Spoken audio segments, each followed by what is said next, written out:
ખેડૂત મિત્રો, હવે તમે પણ જાતે તમારા ખેતરનું પાક નુકસાન ડિજિટલ રીતે નોંધાવી શકો છો. રાજ્ય સરકારની કૃષિ પ્રગતિ મોબાઈલ એપ્લિકેશન દ્વારા પાક નુકસાની સર્વે કરવાની પ્રક્રિયા હવે સરળ અને પારદર્શક બની ગઈ છે. સૌપ્રથમ કૃષિ પ્રગતિ મોબાઈલ એપ્લિકેશન ડાઉનલોડ કરો. તમે નીચે આપેલા QR કોડ સ્કેન કરીને અથવા પ્લે સ્ટોર પરથી કૃષિ પ્રગતિ શોધીને એપ્લિકેશન મેળવી શકો છો. પગલું 2 રજિસ્ટ્રેશન લોગિન પ્રક્રિયા. એપ્લિકેશન ડાઉનલોડ થયા પછી ફાર્મર રજિસ્ટ્રીમાં આપેલ મોબાઈલ નંબરથી લોગિન કરો. આ નંબર એગ્રીસ્ટેક ફાર્મર રજિસ્ટ્રીમાં નોંધાયેલો હોવો જરૂરી છે.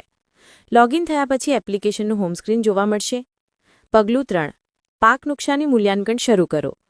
એપમાં પાક નુકસાની મૂલ્યાંકન મોડ્યુલ પર ક્લિક કરો.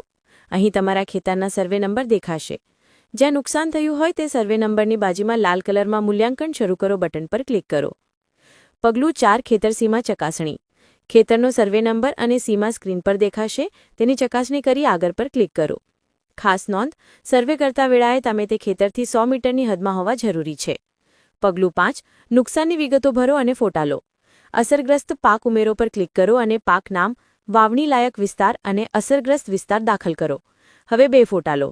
પ્રથમ ફોટામાં સંપૂર્ણ ખેતર દેખાય તે રીતે અને બીજા ફોટામાં અસરગ્રસ્ત વિસ્તાર સ્પષ્ટ દેખાય તે રીતે.